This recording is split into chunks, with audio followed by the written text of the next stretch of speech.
لیکن اگر وہ یہ بتا دے گا کہ اوپر سے حکومت کا جواب بھی تمہارے مطالبے کے خلاف آیا ہے تو پھر اصرار کرنے کا جواز ختم ہو جائے گا اور لوگ مایوس ہو جائیں گے۔ اس لیے نبی پاک صلی اللہ علیہ وسلم نے ان کو یہ کہا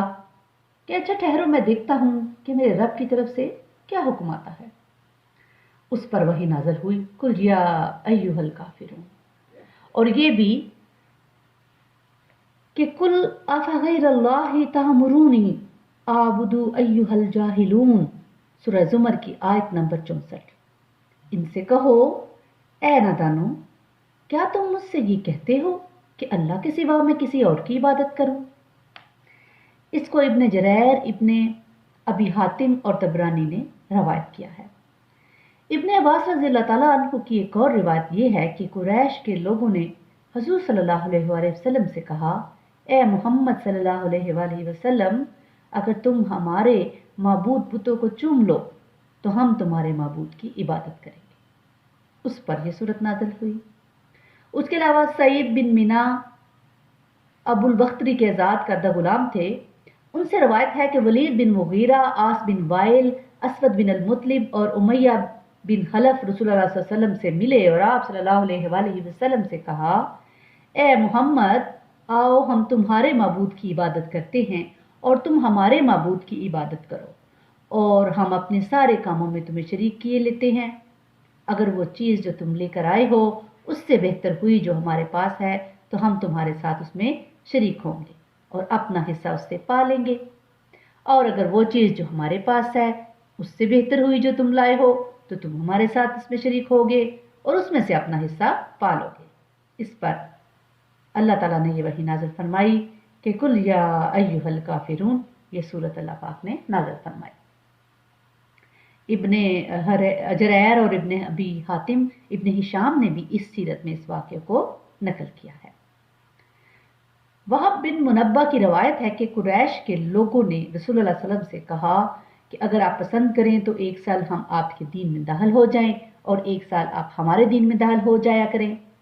ان روایات سے معلوم ہوتا ہے کہ ایک مرتبہ ایک ہی مجلس میں نہیں بلکہ مختلف اوقات میں مختلف مواقع پر قریش مکہ نے، کفار مکہ نے حضور صلی اللہ علیہ وسلم کے سامنے اس قسم کی تجاویز پیش کی، اور اس بات کی ضرورت تھی کہ ایک دفعہ دو ٹوک جواب دے کر ان کی اس امید کو ہمیشہ کے لیے ختم کر دیا جائے کہ نبی پاک صلی اللہ علیہ وسلم دین کے معاملے میں کچھ دو اور کچھ لوگوں کے طریقے پر ان سے کوئی مصالحت کر لیں گے۔ ان ساری روایات کو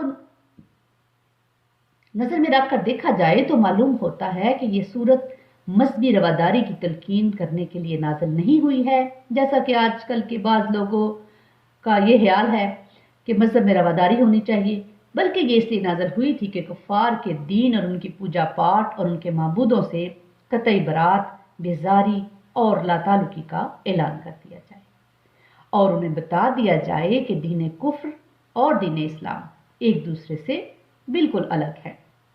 ان کے باہم مل جانے کا سرے سے کوئی سوال ہی پیدا نہیں ہو سکتا۔ یہ بات اگرچہ ابتدا میں قریش کے کفار کو مخاطب کر کے ان کی تجاویز مصالحت کے جواب میں کہی گئی تھی، لیکن یہ بات صرف انہی تک محدود نہیں ہے، بلکہ اسے قرآن میں درج کر کے تمام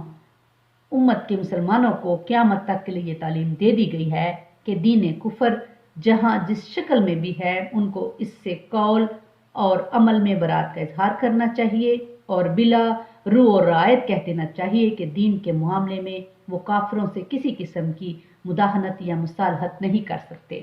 اس لیے یہ صورت اس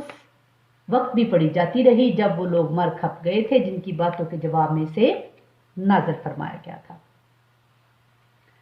اور دوسرے لوگ بھی مسلمان ہونے کے بعد اسے پڑھتے رہے جو اس کے نزول کے زمانے میں کافر اور مشرک تھے، اور ان کے گزر جانے کے بعد آج بھی صدیاں گزر گئی ہیں مسلمان اس کو پڑھتے ہیں، کیونکہ کفر اور کافری سے بیزاری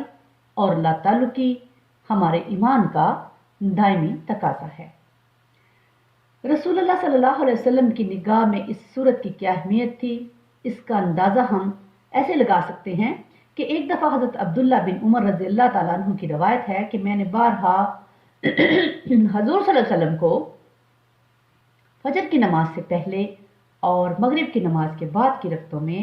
قل یا ایھا الکافرون اور قل ھو اللہ احد پڑھتے دیکھا۔ اس مضمون کی متعدد روایات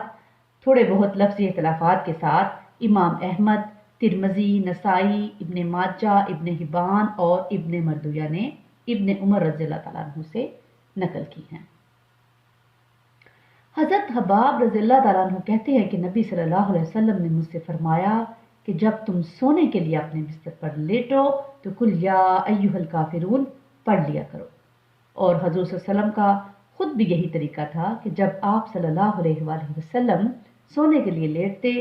تو یہ سورت پڑھ لیا کرتے تھے۔ ابن عباس رضی اللہ تعالیٰ عنہ کا بیان ہے کہ نبی پاک صلی اللہ علیہ وسلم نے لوگوں سے فرمایا، میں تمہیں بتاؤں وہ کلمہ جو تم کو شرک سے محفوظ رکھنے والا ہے، وہ یہ ہے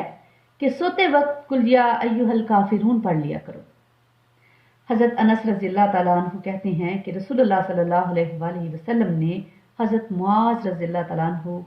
سے فرمایا، سوتے وقت قل یا ایھا الکافرون پڑھ لیا کرو کیونکہ یہ شرک سے برات ہے۔ فروا بن نوفل اور عبد الرحمن بن نوفل دونوں کا بیان ہے کہ ان کے والد نوفل بن معاویہ نے رسول اللہ صلی اللہ علیہ وسلم سے عرض کی کہ مجھے کوئی ایسی چیز بتا دیجئے جس سے میں سوتے وقت پڑھ لیا کروں۔ آپ صلی اللہ علیہ وسلم نے فرمایا، قل یا ایھا الکافرون آخر تک پڑھ کر سو جایا کرو کیونکہ یہ شرک سے برات ہے۔ مسند احمد، ابو داؤد، ترمذی، نسائی، ابن ابی شیبہ، حاکم، ابن مردویہ، بہقی فی الشعب میں یہ روایات جو ہیں منقول ہیں۔ اور ایسے ہی درخواست حضرت زید بن حارثہ رضی اللہ تعالیٰ عنہ کے بھائی حضرت جبلہ رضی اللہ تعالیٰ عنہ نے حضور صلی اللہ علیہ وسلم سے کی تھی، اور ان کو بھی نبی پاک صلی اللہ علیہ وسلم نے یہی جواب دیا تھا۔ اس کو مسند احمد اور طبرانی میں روایت کو نقل کیا گیا ہے۔ یہ تھی کچھ اہم باتیں جو آپ کے ساتھ شیئر کی۔ اللہ تعالیٰ ہمیں اس صورت کو جیسے کہ نبی پاک صلی اللہ علیہ وسلم کی سنت کے مطابق نفلوں میں اور اس کے علاوہ رات کو سونے سے پہلے پڑھنے کی توفیق عطا فرمائے، اور اللہ تعالیٰ ہمارے دلوں میں قرآن سے محبت اور شوق اور ہمارے سینوں کو قرآن سے منور فرما دے، اور اللہ تعالیٰ قرآن پاک کو پڑھنے، سمجھنے اور اس پر عمل کرنے کی توفیق عطا فرمائے۔ وآخر دعوانا ان الحمد للہ رب العالمین۔